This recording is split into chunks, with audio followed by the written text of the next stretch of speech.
Hey guys, welcome back to my new video. और आप सबका फिर से स्वागत है मेरे यूट्यूब चैनल में। और इस वीडियो में बात करने वाले हैं कि ग्रेडिंग फाइनल ग्रेड्स मेरे आ चुके हैं, सेमेस्टर ख़त्म हो चुका है और आप लोगों से थोड़ी इन्फॉर्मेशन शेयर करूँगा, थोड़ा आगे चल के करते बात। सो गाइस, बेसिकली क्या है कि फाइनल ग्रेडिंग अभी आई नहीं है, पर मेरे को पता है कि मेरी इस सेमेस्टर बन रहे 74%, 3.10 मेरी CGP बन रही है सेमेस्टर में। और फर्स्ट सेमेस्टर में मेरी थी, मैं बताने लायक नहीं है, पर 2 सेमेस्टर को मिला के नाउ इट इज़ 2.9 करके कुछ समथिंग है।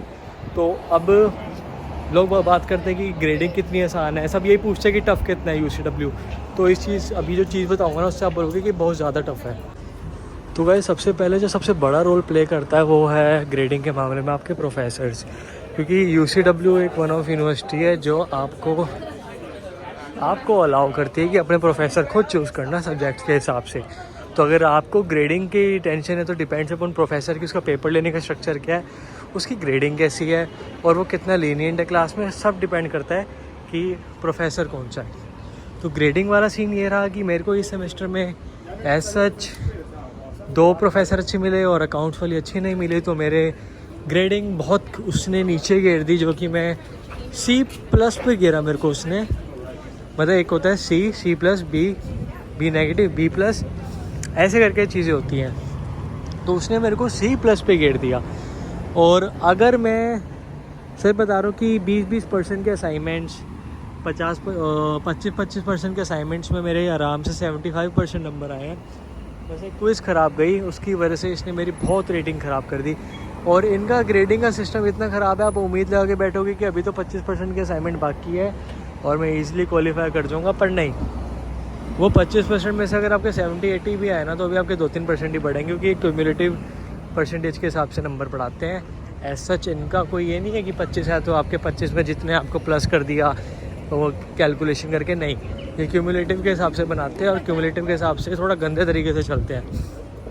तो वही है कि इनका ग्रेडिंग सिस्टम बहुत ज़्यादा यूनिक, डिफरेंट है और बच्चे मोस्टली फेल होते हैं। और अगर प्रोफेसर अच्छा हो, अगर आप पॉइंट पे फेल हो रहे हो 59 या 58.8 या 59.5 पे फेल हो रहे हो, तो आपको हाथ पैर जोड़ने पड़ते हैं प्रोफेसर्स के आगे कि प्रोफेसर प्लीज़ 1% ग्रेस दे दो, प्लीज़ 1% बढ़ा दो, मैं पास हो जाऊँगा या पास हो जाऊँगी। तो ये सिस्टम है आगा। और सेमेस्टर ख़त्म हो चुका है। कोई मेरे से पूछेगा कि इस यूनिवर्सिटी में आना चाहिए नहीं आना चाहिए। गाइस, अगर आप बिल्कुल हार्ड वर्क, मेरे को थोड़ा लगा, अगर बिल्कुल हार्ड वर्क नहीं कर सकते आप, थोड़ा ये हो कि मेरे को सिर्फ काम करना है, सिर्फ डिग्री तो पाना है, तो वो चीज़ें UCW में एडमिशन मत लो, क्योंकि आप लोगों को एक टाइम पे ना सिर्फ पढ़ाई दिखेगी, इतना स्ट्रेस हो जाएगा, क्योंकि ये पढ़ाई के ऊपर बहुत ज़्यादा फोकस करता है। अच्छी बात है, पर जो लोग सिर्फ डिग्री, जो लोग सिर्फ एक कनाडा ऐसा UCW का एक ऐसा सोर्स देख रहे हैं आने का, तो मत आओ UCW में, क्योंकि पढ़ाई आपसे इतने पैसे ले लेंगे लोग कि फेल कर करके, कि पहली बात तो फेल कर करके क्या, 3 सब्जेक्ट के बाद तो आप ऐसे भी रस्टिकेट होते हो, अगर 3 में फेल हो गए तो पूरा आपको रोड मैप बना के चलना पड़ता है। अगर आपके गाइस फॉर एग्ज़ाम्पल आपके लगातार 3 सेमेस्टर में 5 में से 3 GPA नहीं आई, तो उसमें क्या होता है कि आप लोगों को बिठा देते हैं 3 महीने के लिए घर, 3 महीने के लिए घर बिठा देते हैं। एंड उससे क्या होता है, पहले बात तो समर्स में ना बहुत मज़ा आता है वैंकूवर में घूमने का, तो अलग ही लेवल फ़न है। तो आपको 3 महीने के लिए घर बिठा देते हैं, आप कोई काम नहीं कर सकते ओरिजिनली, मतलब कि लीगली आप कोई काम नहीं कर सकते कनाडा में। तो उस टाइम पे आपका सबसे टफ़ टाइम होता है कि कैश पे काम मिले ना मिले, और वो चीज़ें सोचनी क्यों है, सच बताऊँ तो मेन चीज़ ये है कि हर सेमेस्टर में 3 GPA लानी कंपलसरी है, एंड वो नहीं आई तो आप लोग सफ़र करोगे। और ये UBC का एक कैंपस टाइप है। अगर मैं आपको यहाँ से दिखाऊँ तो this is university of British Columbia का ऑफिस है, वो सामने फाउंटेन है, ठीक है। तो यही है कि हर चीज़ को सोच समझ के फिगर आउट करके चलना पड़ता है कि कैसा होगा सब कुछ। हर एक ग्रेड, हर एक असाइनमेंट को इम्पोर्टेंस देनी पड़ेगी। अगर हर एक असाइनमेंट को आप इम्पोर्टेंस नहीं दोगे then definitely you will suffer, आपको ग्रेड्स आपके गिरेंगे। मतलब आपको ये होगा कि मैं क्यों आया हूँ यहाँ पे, मैंने अपने टांग पे कुल्हाड़ी मारी है खुद।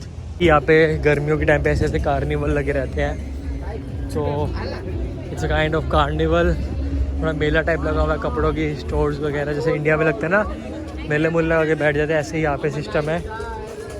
सो ये देखो गाइस, पूरा मस्त सिस्टम बना रखा है इन्होंने, पूरा मस्त। तो यही है कि पढ़ाई में ध्यान दो, असाइनमेंट्स, हर एक असाइनमेंट को सीरियसली लेना। अगर असाइनमेंट्स को सीरियसली नहीं लोगे तो आप लोगों को बहुत सफ़र करना पड़ेगा। मेरा सेकंड सेमेस्टर ख़त्म हो गया, I am into third semester.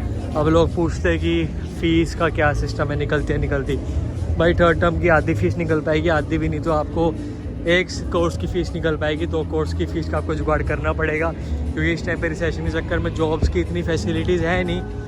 तो थर्ड टर्म तक की फ़ीस भर के आना, ताकि आप फोर्थ फिफ्थ टर्म की फ़ीस 9 महीने के अंदर रिकवर कर पाओ, क्योंकि बहुत टफ हो जाता है यहाँ पे फ़ीस इकट्ठा करना, एक्सपेंसेस भरना। तो ट्राई करना कि एक्सपेंसेस कम रखो, जितने पैसे हो सके उतने बचाओ। ये तो everything will be difficult for you guys अगर आप लोग नहीं समझोगे तो। बाकी बेस्ट है माहौल यहाँ पे, अभी पूरा मेला वेला चल रहा है, ठीक है, सब कुछ सीन सेट है। और अभी कुछ खाएंगे क्योंकि सुबह से ऐसा कुछ खाया नहीं है, तो भूख लग रही है, ठीक है। यहाँ पे पूरा एक ऐसे काइंड ऑफ एक डेडिकेटेड एरिया बना रखा है, पूरा डाउनटाउन है इस टाइम पे सजा पड़ा है, ठीक है। गर्मियाँ, गर्मियाँ, summers on the peak. So guys I hope आपको ये वीडियो पसंद आई होगी, एंड मिलते हैं फिर से एक नई वीडियो में एक नए कंटेंट के साथ। Till then do what you want to do, but do not trouble your mom and dad, do the hard work.